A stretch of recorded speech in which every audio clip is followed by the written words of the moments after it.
Right then, this looks like one of those games that quietly asks for your full attention. The controls seem simple enough. Just one tap at a time. Although I have a feeling that isn't the whole story, let's find out. A careful start. Nice and steady. First obstacle out of the way. Not bad. I quite like games where every movement has a clear reason behind it.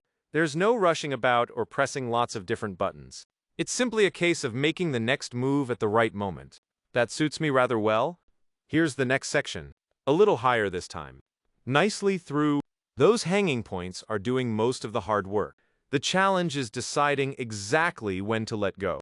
Leave too early and you're drifting away. Wait too long and the next move becomes much more awkward. It's a surprisingly satisfying rhythm once you settle into it. Another attempt. Let's keep things calm. One jump. Catch it. Now across. That worked out nicely. I've noticed that not every holding point behaves in quite the same way. Some stay exactly where you expect them to be. Others like to move around a little. That definitely keeps things interesting. A moving one ahead. Let's not rush. Wait. Now, nicely done. I think that's the sort of decision that feels much easier after you've seen it a few times. The controls haven't changed. You're simply getting a better feel for the movement. Back we go. A few careful jumps. Another clean catch. Comfortable so far.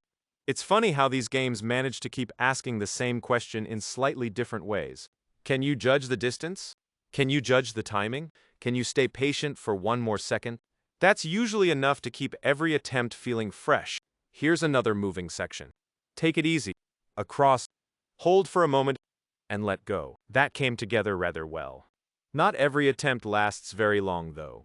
Sometimes one tiny mistake is all it takes before you're starting again. The nice thing is that getting back into it only takes a moment. So another go, a steady start.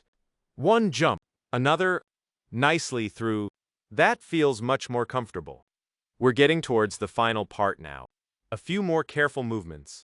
No need to hurry. Just keep following the same rhythm. One last jump. Nicely done. I'd say that was a satisfying session. Simple controls, different moving obstacles, and just enough variety to make every attempt feel slightly different. Now I'm curious, do you enjoy games that test your patience? Or do you prefer games where everything moves much faster?